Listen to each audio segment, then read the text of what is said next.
Welcome back, everyone, to another episode of the established 1982 podcast, the Geek Culture Podcast, hosted by responsibly irresponsible adults that have loved these comic books, movies, and TV ever since 1982. And I am Wally Analog, the Longsman. Of course, by my side, virtually still, it would be that elitist, that benevolent Suge Knight, that... Oh, man. Okay, I grew the beard and that now bizarre, okay, how about bizarre Suge Knight? It's the reverse. Yes. Bizarro Suge Knight. Right. The gatekeeper of civility and order. Rolls Royce in lead. Yes, sir. Yes, sir. And man, before we get started, on a serious note, before we get started, this may not be in the vein of geek culture, but it is in the vein of Black culture and musical culture. We lost icon in the rap community, the hip hop community, man. DMX, man, that one, addiction is real, y'all. Yeah, addiction is real, and you just have to lift up those families that have a member, that a friend, or that's struggling with it. It is real. But we lost a legend, man. Yeah. In my mind, DMX was he was a little rough around the edges. He wasn't for the children. Right. But he meant a lot to the culture. So RIP DMX, man. Man, I was pulling for him. I was pulling for him, dude. I was hoping he would make it, but I don't have any other words other than that. Just it's sad. It's sad. Yeah, it is. And I mean, it's funny. There is that cross section of hip hop and geek culture, like, especially like Wu-Tang Clan, like they all were using the comic book references and stuff like that. And then you have these rappers that have their own, like DMX had his own mystique. Mm-hmm. He felt like a superhero mm-hmm. in a way. So just a sad day. Yep. It is. Yeah. Sad time that, here that he lost. Yeah. I was hoping that if I could find and get an emulator and find a copy of what was that game? The Def Jam Vendetta? Yeah. Yeah. So need to bring that back, man. So I could play with DMX. He was gangster ones on there. Right. Because but they need to pay the rappers. They need to pay the rappers to be in the game. Because I've heard that, a couple of rappers like, hey, I can get a check for that. Yeah. Joe Budden was in it, man. Yeah. Everybody was in it, man. Yeah, Joe Budden was basically everybody was in that game. Ludacris was in there. There's a lot of people. There's tons of people. That was a dope game. Yeah, it was. It was pretty cool. Yeah, they do need to redo that. Right. But not with none of these mumble rapping dudes. I don't see none of that. Bring back them old ones. No old ones. I don't know. We're aging this podcast already. I don't want none of the babies. The babies. Little babies and little such and such and baby this and no, I don't want none of that. So, but anyway, RIP DMX, man. Lost one. And let's hope we don't lose any more anytime soon, man. Because this, So yeah, we taking a hit. Yeah, man. Yeah. On to more geek culture related and more not relevant, but more news pertaining to what this podcast is in the headlines. The Snyderverse, cries for the Snyderverse have risen into the atmosphere, and Superman echoing out to the awakening the mother boxes, awakening all the mother boxes, right? Yes. The internet. Yes. So I don't know, man. I want to be optimistic. I want to be optimistic about it. But I don't know. There have been a lot of things that we've seen here lately in the form of articles and reports. Yeah. That have been very disturbing.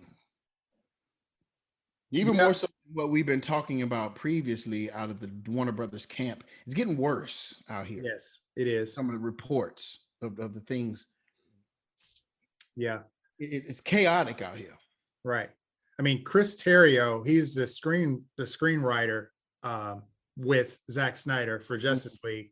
He basically just came out this past week and said, guns are blazing on Vanity Fair. yeah, he was like, look, Zack Snyder is a gentleman. I am not. So, so buckle up. Let me tell you what went down. Yeah. During the shooting of the Justice League. Go out if you're not, yeah, man, he went in. If you're not aware of it, just Google Chris Terrio Vanity Fair. Yes. It'll be the first thing that pop up. Right. It's a good read.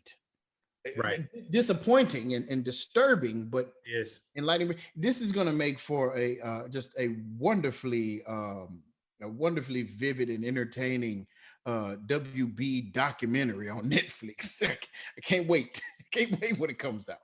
Yeah, there's a lot of damage that has come from this. Like, I know Josh Whedon and Jeff Johns were really looking to do Batgirl, and I don't know, that seems to be in chaos. Can you imagine the misogyny that will run roughshod through that movie? Yeah, butt shots and but see, here's the thing.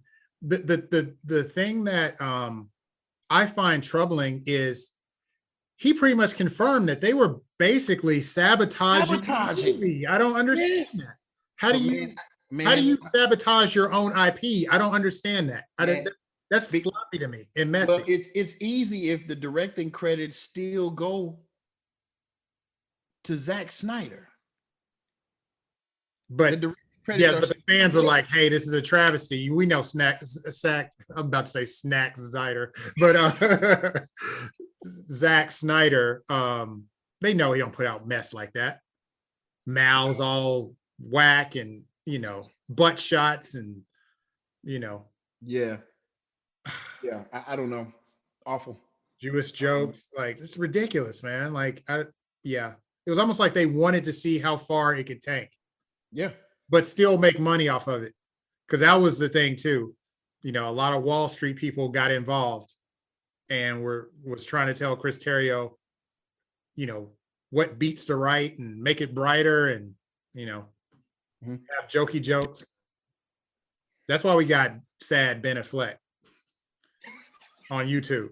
And that gives context. We clown him for being sad, but I would have been doing the same thing. Yeah, and I personally apologize. Not that he's listening to the podcast, but if he were, man, right. Dude, I apologize to you for my behavior and my words and of ire directed at him, calling him all kind of cowards and backing out of it. I had no idea, and I was misguided and ignorant. I completely understand now because everybody involved now wants better. The Snyderverse. As it were, gaining momentum. And it's due to a lot to the actors involved speaking out or soon to be involved in a Snyderverse. The Deathstroke actor. What's his name? I always get his name wrong. I can't say his name right. Was it Joe? What is it? How you say his last name? I think Joe Manganiello. Something like that. Yeah. That guy. Yes. He's all on the gram taking pictures in his Deathstroke suit with the hashtag restore the Snyderverse. And Wonder Woman actress, Gal is even out there, pretty much corroborating the stories of atrocity being reported. And so there's reports of her like Josh had her in a broom closet, basically saying some room or some say this line or I'll ruin your career. Like what? When Wonder Woman was a defibrillator for a dying cinematic universe, right? As it were, right. He's got leverage. You can't very well, we can go about this all day long, but like I think what my faith in DC is like below flatline at this point. I have no excitement. Again, whenever they drop a movie, I'll be there. And I even feel weird even saying that. Like I'm on the crossroads of like, I don't even know if I want to support another movie from them. It's just, this is, I know Heavy. it's That's heavy, man. yeah. Because I'm I going know to see you're the just like, Batman. yeah, right. You I know, as know. soon as I'm they going put to see the Superman, Batman. right? Yeah, I don't have any excitement for Batman. Wow. I don't. I don't. You know, and here's the thing. This is what is really kind of, and we talked about it, you know, in our discussion with Quinn McGowan on the Race and Geek Culture episode. You enjoy a property, and then you hear these stories that you cannot believe, and it makes you feel a certain way. See, after all of this is over, like say the Snyderverse becomes a thing, Ray Fisher still is out of a job. He's blacklisted now. They took him out of the Flash movie. There's no Cyborg movie coming up. He's done because he spoke up. Now everybody's speaking up, and now the Snyderverse is gaining momentum. We get what we want, but then we don't, you know, like that dude still doesn't get to work or be in the conversation. I guess maybe if the Snyderverse keeps going, maybe Cyborg is included, but they had plans for Cyborg. They had plans for Cyborg to be in Flash, and I mean, the WB has like cut this dude out of all of it. Yeah. Because he asked for this investigation, and they have this pretty much, there's these actors taking a stand going, hey, this stuff happened. Now, I do find it interesting that some of the stands happened after, you know, after the Snyder Cut came out, I guess, you know, not to sabotage the Snyder Cut, you know, but, and I know it's all about timing, but anyway, long story short, that still sits with me. Yeah. You know, that they blacklisted a person of color, and his role was like an integral part of Justice League. It would have been tougher to for them to have blacklisted an Idris Elba or someone of that nature that played that role. True, because he has other. I'm saying, yeah, because he has other movies under his belt, and he has a lot of cachet. A lot of But you can do that to a Ray Fisher because he's from Broadway. Get out of here. This is his first big deal. Yeah, but not to say that it's right or justified. Right. Yes, but you know, it's easy for them. They're like, yeah, this is convenient. To write him off because he's, you know, in their mind, a nobody and black. So it's just like, you know, right? Which not just. It's atrocious. I'm more on the black part, the, you know, just being a person. Oh, well, yeah, certainly that, but it doesn't help that, you know, that you don't have any credits. Yeah. I guarantee Gal Gadot's contract is solid right now. We need more of this Wonder Woman. We're sorry. No more of that 84 mess, but more of the Wonder Woman. Yeah. Right. Yeah. Yeah. I'm pretty sure Jason Momoa is pretty good. I mean, Aquaman 2 is coming out. Yep. But the news we got was Cyborg ain't happening, and he's out of Flash movie, and Flash movie's happening. So that doesn't make any sense. But yeah. Anyway, I digress. So that's, again, flatline. They keep throwing L's my way, man. Like ain't no dubs, man. And Marvel boy. They got the book. Yeah. As Shannon Sharp said, they issuing out dubs. Issuing them out. Passing them out. Yeah. Anyway, like Thanksgiving turkeys by Nino Brown. They passing them out. Exactly. Well, okay. Well, let's go on a positive note to some of the things that you have enjoyed. Yes. Binging. Like what have you? You know, what's been your thing? And I'm not going to rehash. Like I'll just do a fire through. Man, that Falcon and Winter Soldier. That's all I got. Yes. We will talk about that. Yes. At some point. Snowfall's been, I mean, all cylinders. And I would say the topic of my binge would be the last blockbuster. The documentary. Correct, on Netflix. And basically it was just a fun documentary about the rise and fall of Blockbuster. A lot of people think, yeah, Video. Mm-hmm. right. If you're a youngster, you don't know what Blockbuster Video is. Right. You wasn't streaming videos back in our day. You Right. literally had to get up and go to a store and rent a movie Exactly. that you would then take home and place into a device that would play the movie. Right. And after which you had to be kind and rewind the tape as to not incur a fee. And actually had date nights around that. Like, are we gonna get a Blockbuster movie and a pizza? Like, yeah. Back to a lot of times the Domino's or whatever was right next door. In many instances, it was always convenient. Or Papa John's. It was always Papa John's and or something. Yeah. So for the kids out there, what is Blockbuster? What is that? Right. That's what it was. You get your video games there too. That was you rent your video games. Right. Yeah. You rent your video games from there. Yes. Right. Google VHS tape. Kids. Right.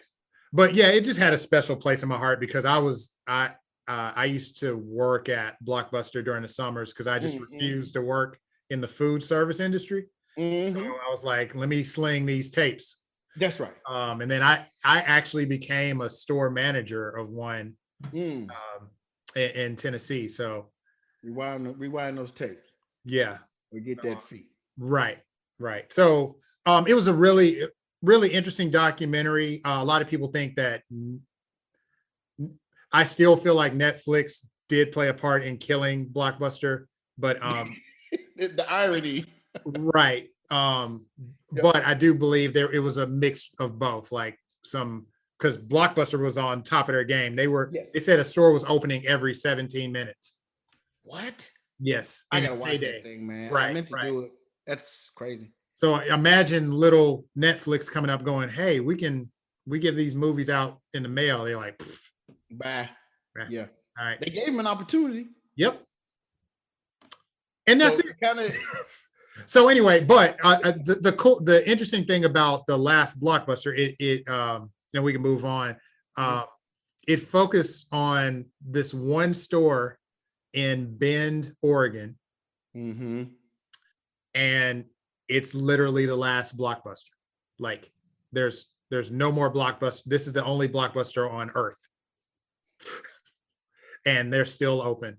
And the manager is keeping it open by renewing their contracts with Dish. And anyway, I don't want to give. Wow. Okay. Yeah, I gotta watch that because that. Yeah. But I mean, she's going to Costco and buying movies to stock. Like, she's not getting. Usually, when we were at Blockbuster, like if Titanic came out, we would just get a whole shipment of Titanic tapes to put on the shelves. Well, she doesn't have that anymore, so she would go to like Costco and buy a bunch of movies. Okay, I gotta watch it now because I gotta see how she's able to even finance that. That's nuts. Correct. Right. Yeah. Okay. So anyway, that's a perfect segue into what we're talking about today. Yes. Versus home. Yeah. Basically, do you prefer to watch your movies at the house, as we had gotten accustomed to, with Blockbuster? Only difference being they're allowing you to see brand new releases, right? And they're in the theater at the same time that they're coming home. So what's your preference? What's your preference? Now, this has become a phenomenon that was brought about by the unfortunate occurrence of a global pandemic, which prevented large gatherings and such, as it were, in theaters. And so in order to continue to kind of halfway continue to watch the movies that come out, streaming services decided, well, maybe we should explore releasing some of these. And it was a slow trickle into the home. You could understand the apprehension, as they're not going to get the revenue that they would normally get, but we see firsthand when people's hands were being forced, what would transpire. Now, me personally, I'm always ostracized by the homies because I am strongly in the corner of death to the theater. I don't care to have to go to a theater and have the prices of some juji fruits go through the roof, gouging me $20 for 12 juji fruits. You like juji fruits? No, it's just funny to say. Oh, okay. Okay. But a small Coke should not be $80. But then they'll tell you, oh well, $81 will get you a large. It's like, no, I hate the theater. I hate the theater. I hate driving. I'm lazy. I want to sit in my home and watch the movie. Now, again, I told you I'm the outlier among the homies. Right. Because all of the homies, they claim that they like the theater experience, whatever the theater brings, whether it be the resolution and the IMAX, the screen, the big screen, and just the fanfare of actually going and being around people, and the popcorn. We got homies that go for the popcorn. I'm like, just pop you some popcorn. What are we talking about right now? Don't go to the theater for no popcorn. I go to watch a movie. You know what I'm saying? But people go for the popcorn. Okay. What else? You know who you are. I hope it's buttery. You know what I'm saying? I hope it's extra buttery for you. I hope it's extra buttery. You know what I'm saying? After you paid $100, for everything else. And I got a family. So I'm all for the pay. Right. The flat fee. I'm saving money, and I get to see the movie at my own pace. Right. But that's just me. Right. I'm an outlier. Right. Man, I'll say I'm probably, first off, I understand why people love going to the theater.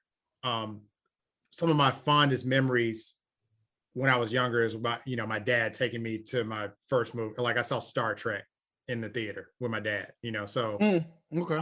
And they were selling t-shirts back then. And oh man, it was a better, like I remember having a t-shirt after that. So and they still kind of do that sometimes. They went away from that, but anyway, there's a fond memory, the smell of the popcorn, the trailers at the beginning, enticing you to watch other movies. So it's a whole experience. The community experience, like everybody laughing or everybody in shock. Infinity War. Okay. You can't, those things, Marvel played up, they played up the participation part of it. And then, in the world, we can all try to have a common place where we all kind of just get along. So, and movies seem to be that place. It's dark. Yeah. Everybody. Yeah, that's true. There are a number of arenas. Yeah, it's a social thing where that's true, right? Like sporting events. For yes, one. Man. Right. It don't matter what your politics are, man. Right. It doesn't matter. Right. If the home team is playing, man, you slapping hands and solidarity. Yeah. Right. You know what I'm saying? You good. Your team score. The Trump voter is one with the Biden voter. You know what I mean? There's nothing crazy. Yes. Because we all share this one interest. Right? Correct. Right. And we're all focused in that direction. And that's the issue. Same can be said for movies. Exactly. And same can be said for movies, man. You're sitting in there. You're all, for whatever reason, in Infinity War, we're all invested. We're comic book fans. We've been there, through the 10 years. And even Endgame, when I don't want to, No. We're gonna get away from that. We're talking about the moment, like dynamic. Captain America grabbed the hammer. Is everybody everybody? It was only one dude that was crossing his arm. Saying this theater needs to die, I'm like Thanos, man, you better do something. Right. But hold this cat up, right? Right. I'm like, where Hulk at? You know what I'm saying? Back there typing with some glasses on. Right. But at the same time, I appreciated the roar. Man, it was electric in there, man. Yes. Yes. just like death swept through the whole theater when he snapped. Right. When Thanos snapped, it was. I heard children crying audibly. Yes. It was silent in there. It enhanced the movie experience because It was yeah. yeah, I mean, even the credits, I mean, Yeah, the the credit, music was sad and the right, right, font was a death font. And right. it's like, So yeah, and it sounds like I'm caping for Marvel, but like I just wanted to say that part of it. So it's the social part of it. It's yeah, the connectivity right. to other human beings. Yes. But I can also give my filter as a father. So Here we go. taking Here we young go. kids to the theater Yes. and spending $100 100. to just miss the movie because my kids need popcorn Won't and drinks. shut up and they got to go to the bathroom. Right. Yes. You want to wait until Right. the portals open Right. and then you want to go to the bathroom? Right. No. Yeah. No. Yes. You're going to pee on yourself. Right. Because I'm not getting Hey, after this, on your left, you know what I'm saying? right. Bathroom ain't one of them. No. Yeah. You want to wait until Spider-Man's fighting Mysterio? That's what you want to do? Right. Now? No. Right.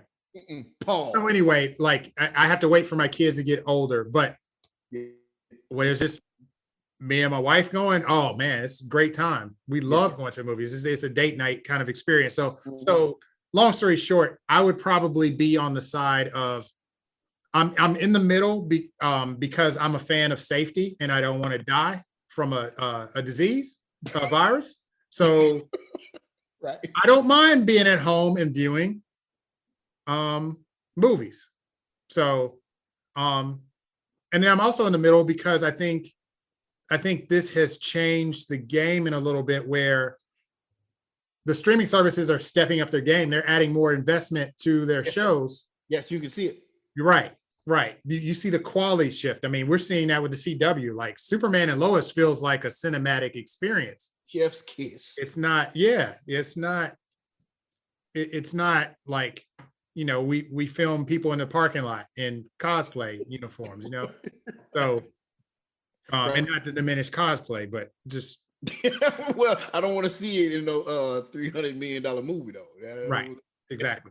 Right. So anyway, for the sake of argument, I want the theaters to survive, and I would like a nice balance of theaters opening back up when we've gotten this thing under control, and then also kind of the go between where you are satisfied in terms of the movies coming home. I know that sounds like I'm just like riding the fence. But I'm not. I want the theaters to survive.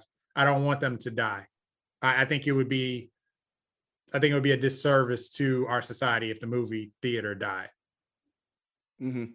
So at what point is it regarded as death of a theater, being regarded as just being a victim of advancement?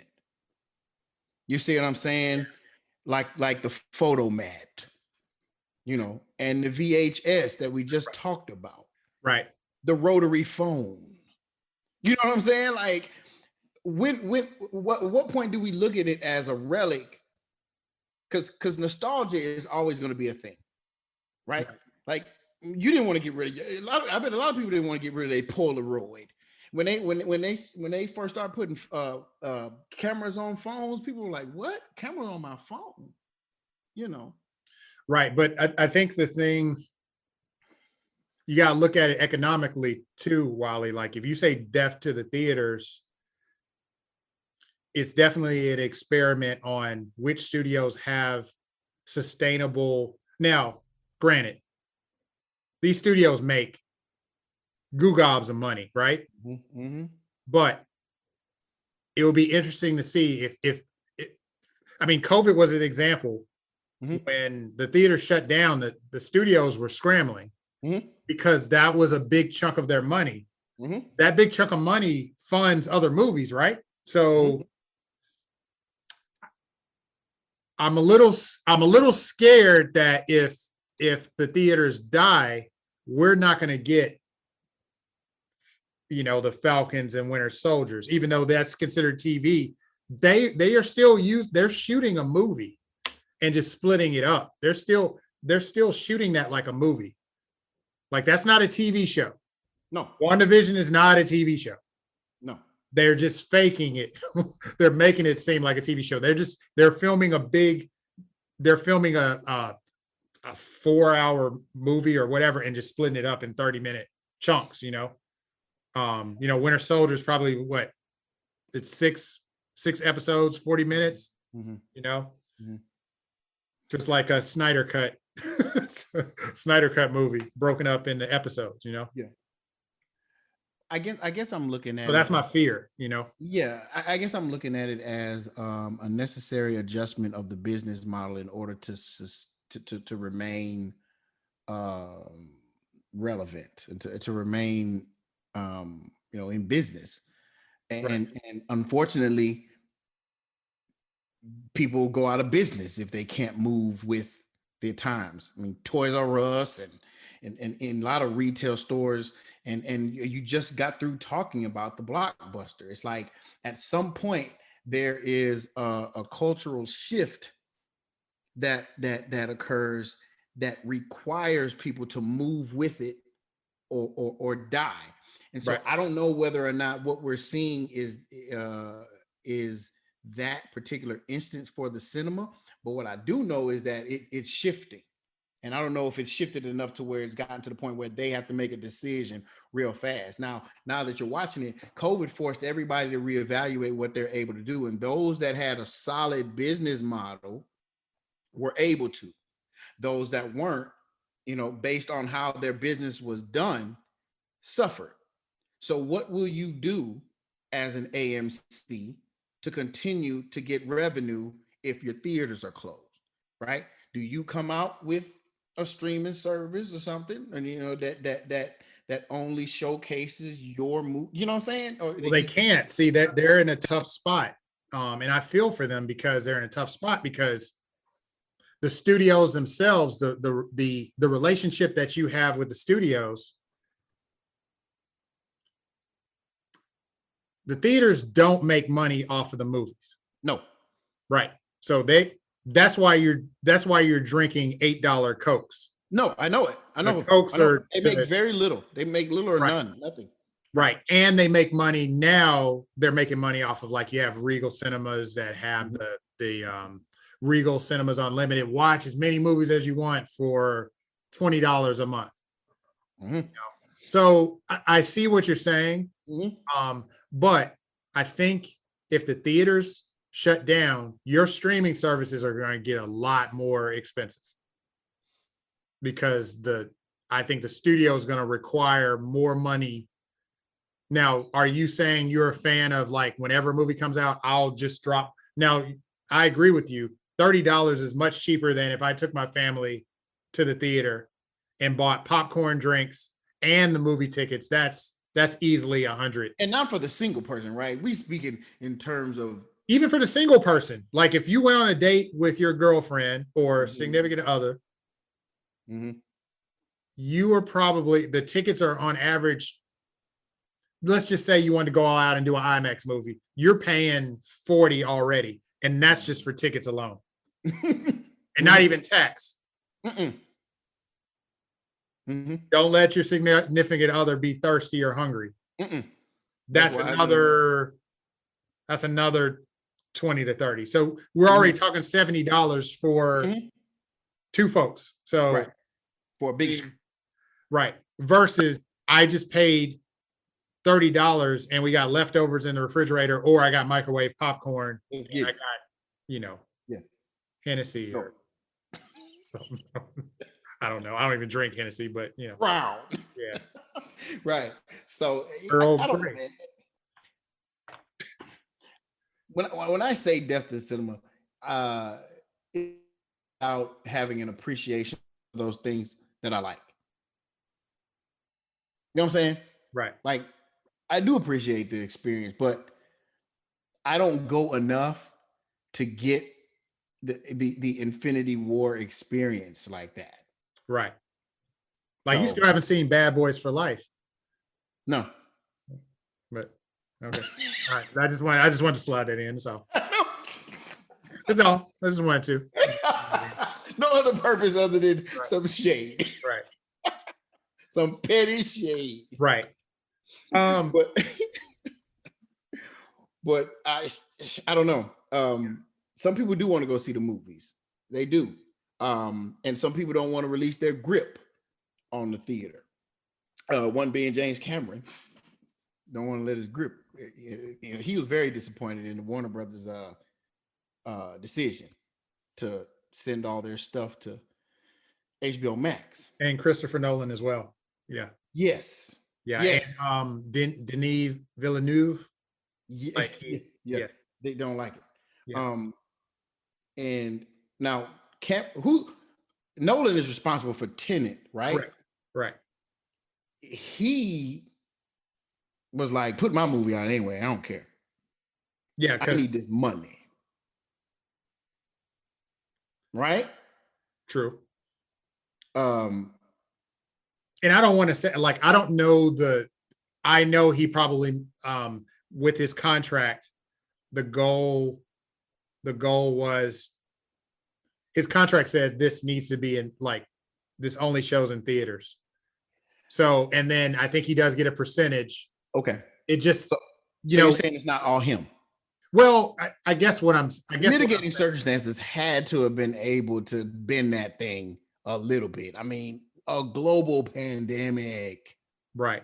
You're asking it's a slippery slope if you're a contract to be honored. Yeah, if you're a content creator, though, I don't want to. I do feel it a little insensitive. Like, hey, man, we're going through a pandemic here. The least of my problems is if your movie shows up in the theater, I'm trying to stay alive. You know, it's like, right. And I don't care if you're going to make you're padding your millions that you already have. Correct. So from a consumer standpoint, I don't care. I care about him. I care about the movie. I like his passion and desire to move the movies forward. I'm a big fan of Nolan. Yeah.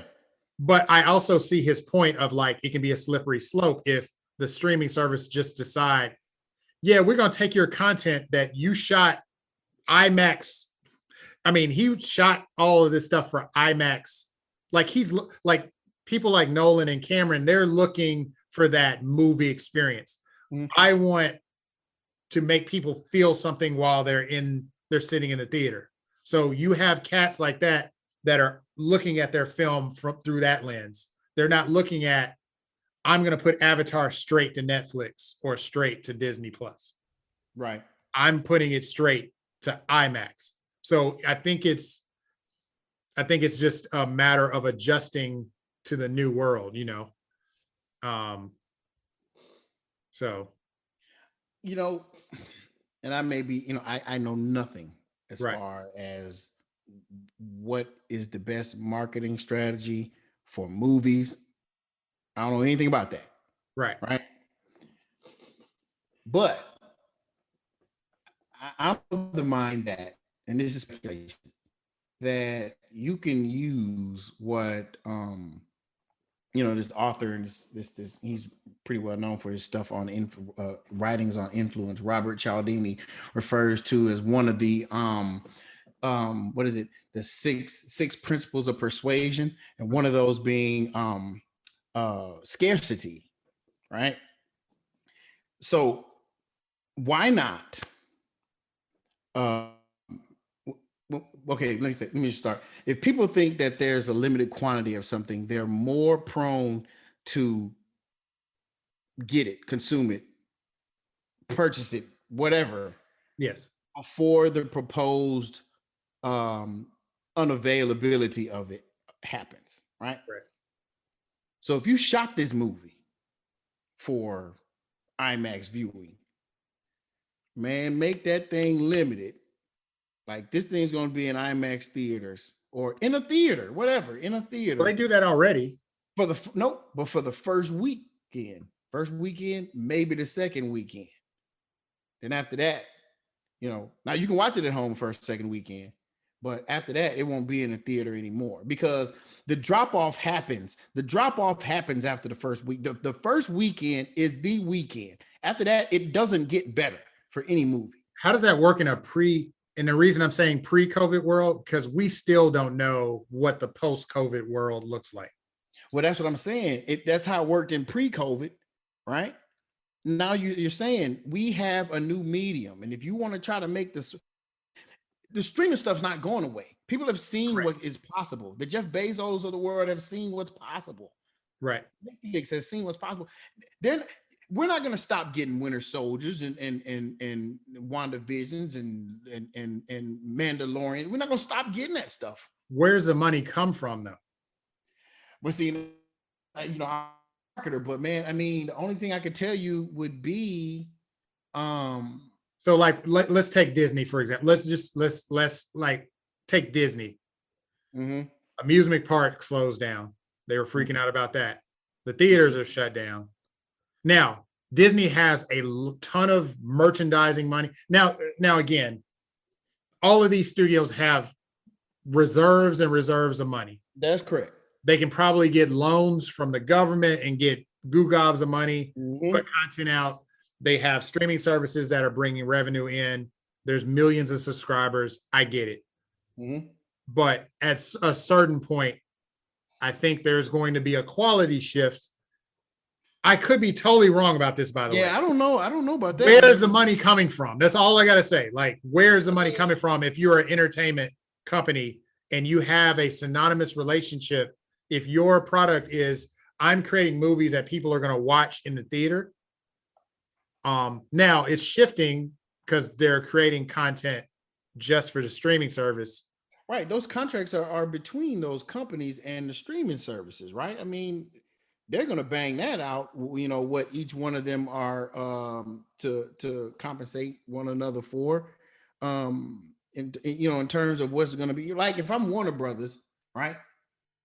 I'm expecting HBO Max to pay us for whatever it is you want, of our properties, whatever you want us to be able to be shown. So that's between them to work out, right? That's true. And HBO has them to always work had a out, tradition and of then putting up HBO high Max, quality. right? Right. HBO Max benefits from the subscription from saying you can't watch it anywhere but here. Subscribe. Now, if you want to do like Disney and then charge another $30 on top, I don't know how well that's been working. Probably very well. Yeah. So if it has been, man, there's gonna be some money. Right. I mean, there's gonna be some money. Like I said, I hate it for those who work in theaters, right? Like the actual employees that go to work in theaters, right? Right. But I mean, that's never stopped businesses from closing after there have been advancements, cultural advancements and technological advancements, and I mean, stuff just gets phased out. It's the way. I hate it, but it's just the way it works. You know what I'm saying? There's fewer and fewer coal miners today, dude. You know what I'm saying? It's just what it is, and you can't. Keep an industry for the sake of keeping an industry if it's not beneficial. And I know that sounds real elitist and cold, but I'm just going by the history and how capitalism works. If you can find a more efficient way to do something, it's gonna get, and people are gonna suffer. So I'm not rooting for that. I'm never rooting for that. I wish there was a way that you could do that and people wouldn't get hurt. But that's the way it happens in America, unfortunately. Yeah, I just don't. And I see, and I understand what you're saying, because there is a trend now, like the theater industry has been suffering because of streaming services. Yes. And because of economics. Yes. If everybody's losing their jobs, man, can't go to the theater and pay $70. No. I can get a streaming service and yes. Or share one with a family member. Yes. Because these streaming services you can share with, for the most part. Pretty much. Yeah. Can't lock that down yet. They haven't figured that out yet. Right. So I, but I still feel like it's still like I still feel like it's still one of those deals where um there are just certain movies like for example, we're gonna talk about like Kong, Godzilla versus Kong. Like you saw that one, right? yes. That one I would have wanted to see in the theater. Mm-hmm. I know some people are taking a chance to watch in the theater. I'm just not there Mm-hmm. yet. I'm not, Mm-mm. I've gotten my Yeah, I second won't. shot, but Yeah. still, like we still haven't had we haven't gotten a handle on COVID yet. No, I mean you and I are both like as of now fully vaccinated, and we ain't really trying to go anywhere yet. Right. Where there are masses of people indoors. Like Right. no. Yeah. Yeah. So, I mean, like with Warner Brothers, like what'd you feel about their strategy? Like when they made that announcement that hey, we're putting out our whole 2021 slate. What did you feel about I that? pump my fist. You know what I'm saying? Now, granted, it wasn't a whole lot that I cared about, you know. Uh Snyder Cut doesn't count because that was something that was exclusive to home anyway. Correct. But I was kind of cool, kind of happy about the notion of watching the little Matrix, revisiting the Matrix again. Although my interest isn't that high, I feel like I would have been a little more apprehensive to go watch a revival of a classic in the theater for fear that they would mess it up. But I'll take it out at the house. I'll check it out at home. Mortal Kombat, I'm not as excited about. I'm excited about the decision, not necessarily of what the slate is. I don't care about Space Jam. I mean, it's I But will I'm, I'm say, I'm I'm happy about their decision. yeah, I will say it was a chess move. HBO Max,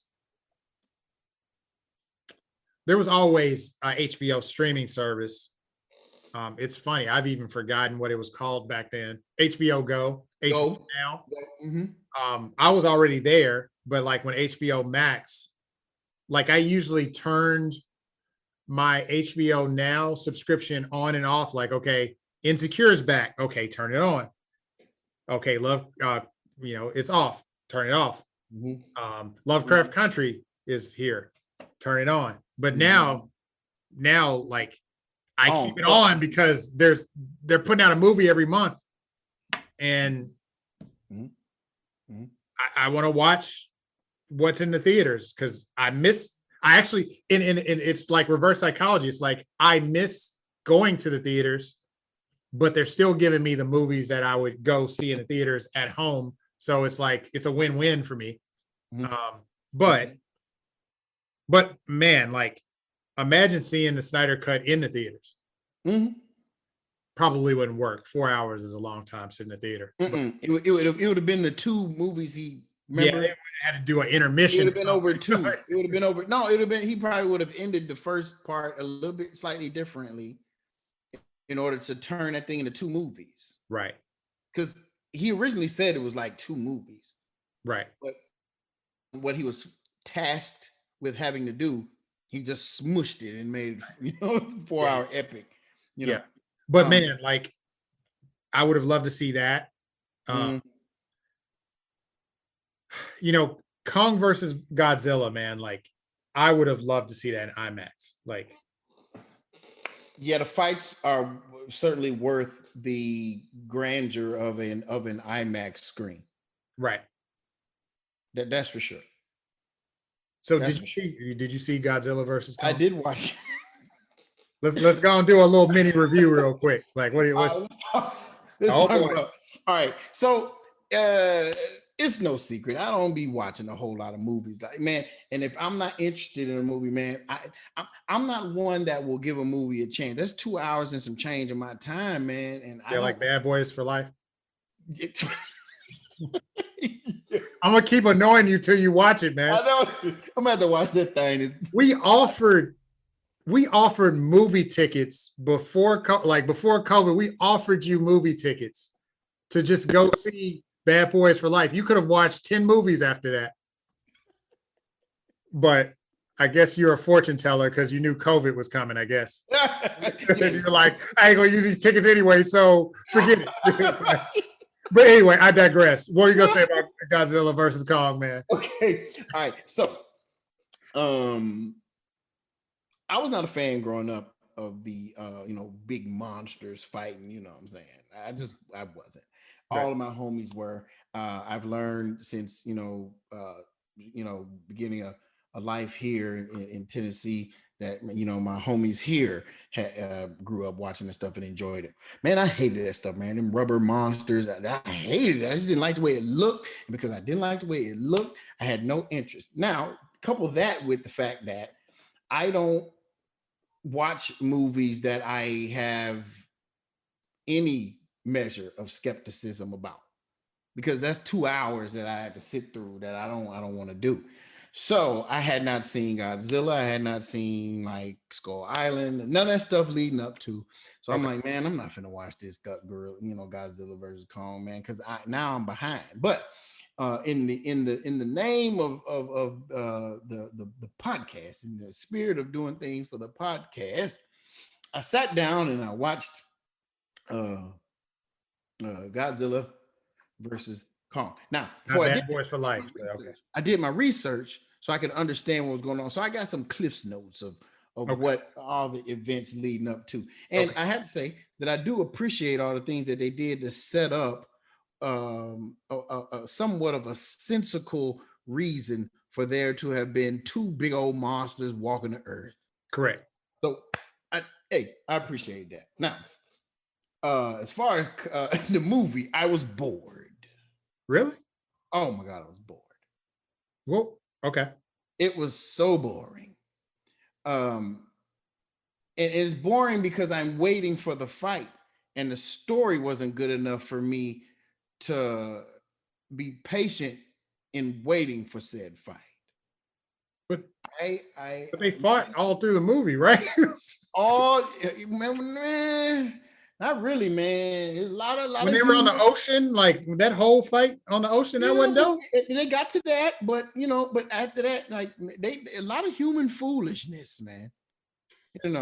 These movies need to extract the human element away, and they need to put them out on hollow monsters, man, permanently and fight. Right. Human beings. Right. Like, man, like the foolishness that these human beings, like Paperboy's character and 11 from Stranger Things character and her little friend, that didn't even need to be in the movie. Didn't need to be in the movie. I can agree with that. Spoiler alert. Right? Spoiler alert. Turn away. Listen, if the goal here is for Apex to create their own mech Godzilla to combat the actual Godzilla, you don't need. I don't need the humans uncovering this diabolical plot and digging around in the rubble of damaged areas of the Apex compound and allowed to easily just walk in. Where's the security at Apex where 3 regular folks can just walk in and find themselves in a pod that takes them all the way to the main headquarters in Hong Kong, and nobody at Apex know about it? Foolishness. Okay. What's even worse is that in the testing ground for the mechanized Godzilla, they find themselves on the floor of it, running around in the middle of the testing area where the mech is fighting this other beast that they've somehow genetically created for testing purposes. And they're running around on the floor and nobody says anything about it. How are these humans getting this access? Nobody in security saw that they had humans on the grounds and accessing all their elevators and doing all this stuff. Nobody. Get the humans out of here. We already learned that the mech Godzilla was the goal, from the CEO. We learned that. We don't need podcast Paperboy to uncover it. And we don't need that. It was foolish. It was ridiculous. Ridiculous. All right. Well, I enjoyed it. And I understand what you're saying about the humans, and everybody's been saying no humans. No humans. My question to everybody though is, and again, I'm not defending the humans being in the movie, but you're gonna have a silent movie with like just screeching and hollering, like, right. Whoa, and I understand it. So what you need to do is minimize the involvement of humans as much as possible. Like those three characters could have been removed completely, right? True. Now, if you want to have the CEO discuss and set up the whole thing, stop trying to make me, bond. I don't want to bond with who would be, the protagonist, as it were. We don't need that. We have what are perceived to be antagonists and protagonists in the form of the monsters. I want to get closer and bond with the humans. Right. Like I didn't mind the people that were with Apex and Monarch. Like correct. I didn't mind though, because I like thieves and I like, I like the whole hollow earth theory and all that. You need them to help understand what's going on, scientific part of it, and the study of the monsters, and you need that. That. But these tag-alongs, man. Right. Leave the tag-alongs at home. Bro. Right. Well, for me, man, I felt like it's the equivalent of basically BVS for monsters, basically. I liked the lead up. I really enjoyed Kong Skull Island. I like how they set his character up. The Godzilla movies, that first one was a snooze fest at certain times, because like they dealt with the human aspect a lot. They had to set it up. So, but when the Godzilla finally got on screen, I was loving every bit of it. And then King of Monsters was a step better. And then it's just like a gradual build up. And it was like, well, I just like the spectacle of everything. I actually didn't mind seeing the spectacle through the eyes of the humans, like, flying in the heaves and stuff like that. That was cool. It's almost like going on an amusement ride. So, I mean, if you want mindless fun, I think Godzilla versus Kong scratches that itch, I do agree with you, Wally, in terms of if you're coming into it and you're not really into the kaiju movies, I enjoyed them. I get what you're saying. The people in the rubber suits and it looks like Power Rangers, and like Power Rangers was they use that for a long time. Yeah, but I don't know. It's just a nostalgic place. Like when you're a little kid, like the monsters, it was just something cool to watch. Right. And I understand that. Right. For all those who have a place for that brand of cinema in their heart. I right. And I think now that wouldn't stand up now. And I think what's great, I think it's a testament to the technology and special effects, because now we're able to really see that on a grand scale. Like Pacific Rim, I still love watching Pacific Rim, just the colors, and I mean, it was just like live action anime. And I kind of treated Kong versus Godzilla versus Kong in that same vein. Like those would be the two movies I would go to if they're like, hey, you're in the mood for a kaiju movie. It's either Pacific Rim or this one, or Kong Skull Island. Those are my top three. So anyway, I just, I thought it'd be cool to do like a little review, like because that was part of the Warner Brothers strategy. Yes, it was. And I think it worked, because I mean, it's, this has made money in the global It has box office. I mean, what upwards of 300 million worldwide, right? right. Like And it's 297. timing is everything, because like, like I guess going back a little bit, when COVID first hit, I think Trolls was the first one out the gate in the Yes. services. Yeah, we paid for it. Yeah. Right. So everybody was starved for something. Oh, I got to give my kids something. Like that was a treat. My kids enjoyed it too. enough. They loved they were in the house, stuck in the house, and it's like, man, get these Trolls, and we were all watching it. Yeah. Yeah. So I enjoyed it. Yeah. Right. So timing is, I brought all of that up because timing is everything. And then you talked about Christopher Nolan and Tenet. COVID. Yeah, it was bad out here, man. We had political unrest. We had COVID. We had people that want to act right. Nobody want to wear their mask. It's like, right. Yeah. What are you asking us to do? We ain't gonna go out. Right. I want to watch Tenet. I want to support, John David Washington, but I can't. Can't do it. Can't do it. So can't do it. Still haven't seen it. Right. So I'm trying to see if I can stream it somewhere, but I can't without paying $5.99. Right. So I think Warner Brothers has, they're winning for this year in terms of like, they put out the Snyder Cut. I know we're not counting that in terms of theaters, but right. Godzilla versus Kong is doing really well. Black Messiah, I mean, I think it just got more critical acclaim. And everybody needs to see that, and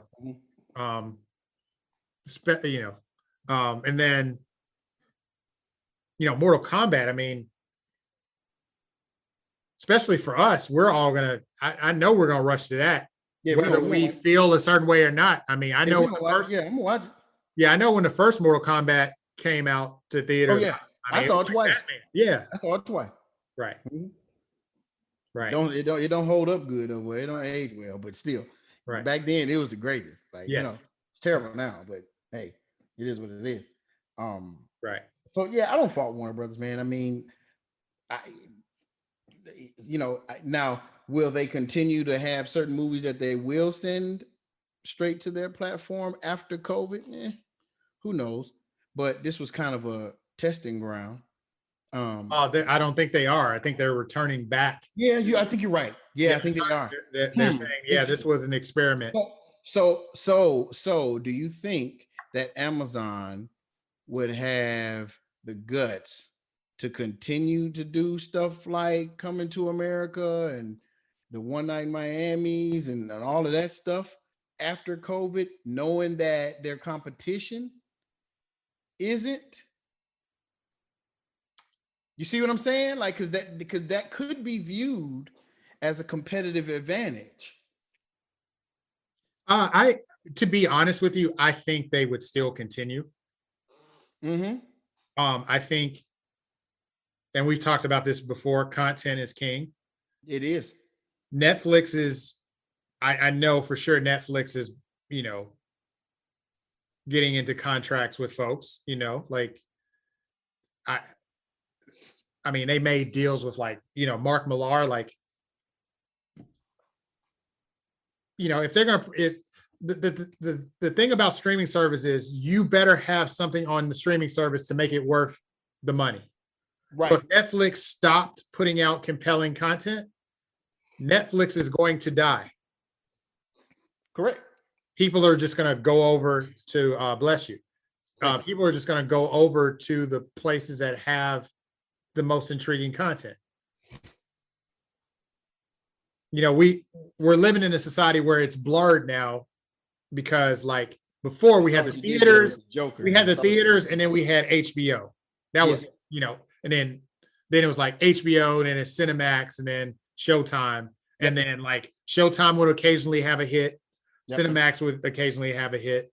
Yep. But now it's like, I still, to answer your question, I think that they're going to, I think they're going to keep doing it. It might not be, I don't know, for Amazon, I think this was just like business as usual. They have the money to do it. Right. You know, they're They can making do what they movies want. with the boys, like the boys. That was a hit for them. And see, their revenue is not in question because they bringing groceries to your door and they doing everything else, right? And also their All that shit. properties. Yeah, their properties can also encourage, and like we talked about in other podcasts, like, Mm. you know, uh, like Invincible, right? Yeah, yeah. You watch Invincible and you're like, man, this is based on a comic book. Oh, Let me go to comic book and get it off of Amazon. yeah. I mean, I had a Like compendium. one washes the each hand. Right. Yeah, Right. yeah. So, I mean, I think that's going to continue. Maybe not. It's not going to be a fevered pitch. Man, I think they will, man, because I agree because I don't think they care, whether or not a movie. Okay, like Coming to America. I was just about to say that. That movie, and I'm the Rotten Tomatoes score. Have you seen the Rotten Tomatoes score on Coming to America? Yeah, I tried not. Bro, yeah. audience score 40%. Well, it had some big shoes to fill. Huge. I didn't like the idea of them recreating, revisiting that classic anyway. And then I guess the critic score is like 49. Now, what we've seen lately has been this crazy wide between critic and fan, which is always suspect. But when you're close like that, when they're both bad, that thing would have flopped in the movie. I think that thing would have been awful in the theaters, but great for streaming service. Great for streaming service. Because if I'd have paid for that, I'd have been hot. I'd have been mad that I paid for that movie, dude. I did not like that movie. I didn't like it, right. And I was bored. It was terrible. I didn't like it, but it is what it is. But I think you're protected. If your movie is boo boo on Amazon, it's like like just a Sunday afternoon subscription. They already got your subscription, and you probably ordered an air fryer recently. It's all good. We still getting your money. We delivered some milk and eggs to your door the night before. It doesn't matter. So they're in a really good spot. Like they'll put whatever they want straight to a movie, and they got enough to pay the studio, whoever that studio may be, enough to want to do it. And the studio's like, bet we got it. And then they probably making the money, based on, some more residuals off based on the number of streams that they get. That's got to be working to the deal. And I guarantee, and this is not an indictment on Coming to America, but I guarantee that the studio probably looked at it and then they were like, well, COVID makes it easy. Because it's like, well, we shouldn't put this in theaters because COVID. Right. They can't use that excuse maybe post-COVID. But no. I guess ultimately what I'm saying is, like, I think there's research that the streaming services, they can guarantee, like, hey, this will guarantee streams. This will be, by putting this on the streaming service, it actually, the content, the money that you spent, you'll get a good return on investment. Right. Like, for example, Project Power. I thought Project Power was a good movie. Mm-hmm. Now, if it was in theaters, I don't think it would last. I don't think Project Power would last. And that's not saying anything bad about Project Power. I don't think Project Power would last in the theaters against Black Widow. Well, or anything alongside an MCU installment, bro. But I guess what I'm saying is, like, it'll probably only be in the theaters for maybe a month or two before the next big thing comes in, and now it's down to one screen and they're making less money. But if they have it on Netflix, it could probably stay at number one for 2 to 3 months. So I think we're going to see a nice, like, hybrid of movies there's an occasional movie that'll come into the mix that we were like, wow, that should have been in theaters. You're like, you know, but we didn't know it, you know, What but was the movie with Charlize Theron? the old guard. Yeah, that was good. That was really good, right? Like, Right. what was that? That was Netflix too, right? That Yes. was Netflix. Yes. See, there's good stuff out there, man. Right. Now, to your point, I don't know. I don't know what stands up to an MCU movie. Um, And I don't want so to now, I made it's that just a matter example. of placement and release. Right. I made that example, but like if a Nolan movie came out, if Tenet came out and you had Project Power is going to the last theater on the left-hand side. That's correct. At the end of the hall. Screens. Yeah. Yeah. So Yeah.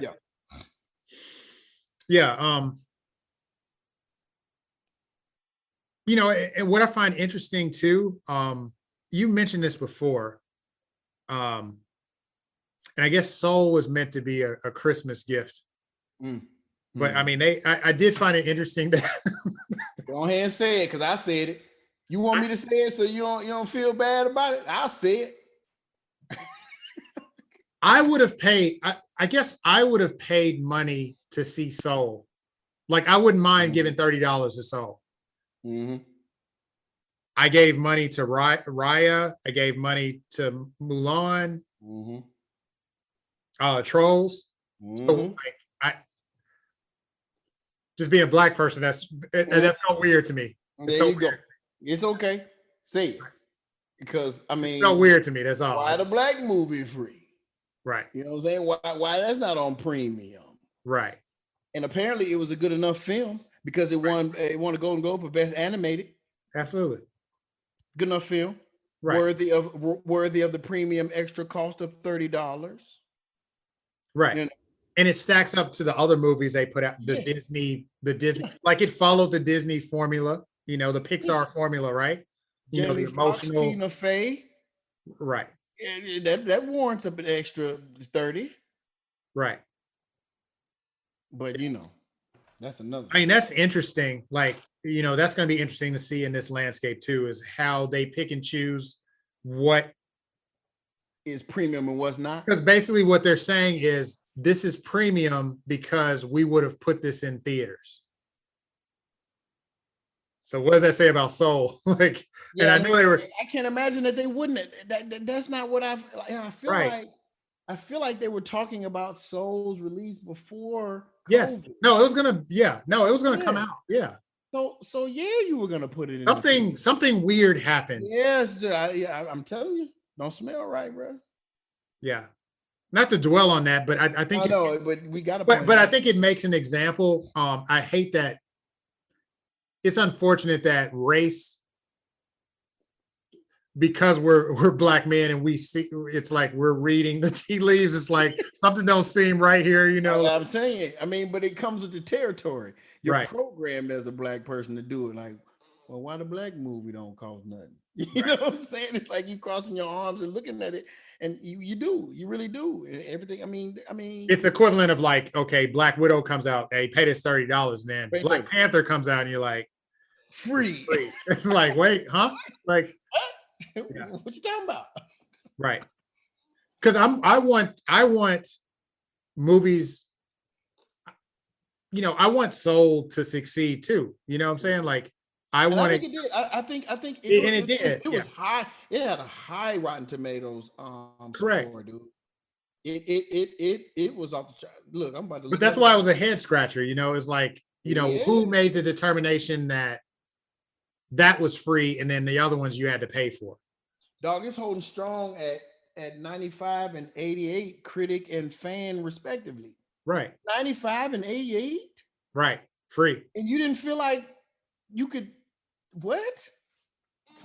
Now I know you didn't know what the score was going to be or what the reception was going to be prior to, but you're Disney. Right. Slap the 30 during on COVID. Slapping on everything else. You're Disney during COVID. That's right. Right. That's right. Right. Yeah. Raya is 1%, 1 percentage point lower in both categories. at 94 and 87. And that was a good one too. You know, That's what and I'm I saying. didn't mind paying So $30. what are you telling me? What are you telling Right. me right now? Right.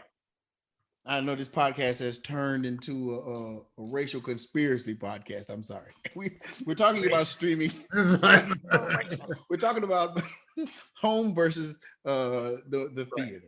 Right. Sorry about that. We So just I got off mean, on our yeah, Barton. I mean, I think we've covered Yeah, pretty man. much.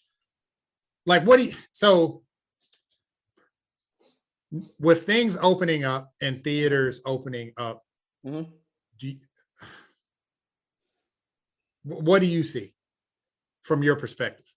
Man, I see good old fashioned American capitalistic greed. That's what I see. Throwing it all the way open, depending on who you are, right? Like Warner Brothers. We not putting no more movies out. I mean, on our platform that are meant for theaters. Come to the theater if you want to see this movie. Even if say like, okay, Godzilla's holding strong. Yeah. What if Mortal Kombat is a smash hit? We like, man, this is dope. Mhm. You know, Space Jam is probably going to make a ridiculous amount of money. In their arrogance, they will always say, if we Make more made money. this much here, we would We'll have make made it there. this much there. Right. Period. There is no what if in that. So your prediction is the theaters are just going to open wide open. Yeah, that's what I'm saying. If a couple people get sick, Texas will be the first breeding ground for it. Well, because you can go see a Rangers game shoulder to shoulder, packed to capacity up in that piece. Super spreader of it. Yeah. Right. So they're gonna be up in there. Yo, you know what I'm saying? Yo, Regal Cinemas in Houston, Texas. Wall. Right. As far as Amazon, just like I was saying, I think Amazon is they're gonna bring stuff to the house. Because like I said, their revenue, that's not their main, source of income, right? Like Prime gets you a lot of stuff other than some movies and some TV. Right. That man is the richest man in the world. He'll do what he wants to do. I don't think he's afraid to, put Trolls 3 out or whatever else he's got coming for, he'll do it. Right. These people are making movies for Amazon. It's like we're making it specifically for Amazon. This is not a movie that we made that would have been for the theater had it not been for a global pandemic. We're making it specifically. But see, that's the other thing too. I think intentionally a lot of people make the movie just that could play in the theater. Yeah. I think it's just optioned. I think it's optioned after it's created. Like they hold on to it and they go, oh, well, and especially with the introduction of COVID, they're like, well, okay, I can option this to Netflix, or I can option this to Amazon Prime, or I can just say, open all bidders who want this movie. Like Zack Snyder, he could literally just go, hey guys, I made a movie. Yeah. Like he could do that. I mean, so we're gonna continue the Snyder cut here on WB on the HBO Max. Right. So my prediction, I know we gotta wrap up. My prediction is the streaming services are just gonna go strong. They showed that they were COVID proof. Yeah. I think they would be recession proof if we ever go through a recession, because it's still reasonably priced, and you can still share amongst family members, right? With the cost, whatever. So like, I think they're going to survive. I think the theater, I think 2022 is going to show, it's going to be topsy-turvy. You're going to have that movie. It's going to like, everybody's going to see it. But it just depends on how COVID acts. Like if everybody gets vaccinated, everybody feels comfortable, and we start getting that, I guess the herd immunity or whatever that's called, maybe there's going to be a resurgence to theaters, because that's what they're saying too. See, we've been in the house for a year. So like there's studies that are showing that People are going to have more sex. They're going to watch more movies. They're going to go eat at every restaurant. There going to be people chilling at Baskin Robbins like, chill. this ice cream tastes delicious. So like it's going to be this like revenge socialization. Yeah. Well, yeah, like revenge socializing. It was like the Roaring '20s, like after the Great Depression. It was like everybody was dancing and doing drinking and just going nuts. Because there was this resurgence of the economy bounced back because we're not dealing with COVID. Yeah. So it's going to be interesting. I think it's going to be like a lot of it's just going to be chaotic. Like you're gonna have some power plays. I think with the streaming services, they're gonna be like, man, watch this dope movie on Netflix. Yep. Or maybe do the Netflix in theater thing where it's like, oh, well, we're a streaming service, but we're gonna put this out, limited run, like you said, just to get the Oscar nominations, consideration, or the Golden Globes, or all that stuff. So, yeah, man. Yeah, I agree with you on all that, man. Yeah. It's gonna be an interesting year next year. Yeah, sure. Yeah, because it's completely unpredictable. You feel like what any one of these streaming services are going to do, but you really can't make any predictions because there's no precedent really to make that determination. So, but after we see what happens, we can certainly tell what their frame of mind is, what their thinking is. Right. And that's what I think I'm most excited about seeing. We kind of see where everybody feels they're vulnerable or invulnerable. Right. I just want to get a bigger TV. Disney. Huh? I just want to get a bigger TV at home. It's like, man, hey, I'll spend some extra change. I would have spent that already in the movie theater, Yeah, give me the 8.5. I'll do it. Right. Yeah. Yeah. So yeah, man, we'll see. Good year. Hopefully. Like I said, I don't have a problem with going to the movies. Like there's, I just want everybody to get their vaccination. Yeah, I mean, I think ultimately, seriously, like the people that want to go to the theater, like I'm not hating on them for wanting to go back to the theater, but all I'm just encouraging everybody to do is be safe with it. Just be safe out here. That's all. It's wild out here right now. Still responsible. Yeah. Right. Don't be stupid. Right. But we, as always, we appreciate and look forward to hearing any opinions that you have. Because, and I say this all the time, by no means do we feel like what we say, it is all opinions. And, the beauty of having a podcast like the one we have is the engagement that comes from those who listen and indulge in listening to the podcast, whether it be on patreon.com/EST1982 podcast, upon which you can pledge as little as $1 to help keep the lights on for this podcast. But if not, we appreciate your time every bit as much as your dollar. You can also listen on EST1982podcast.com.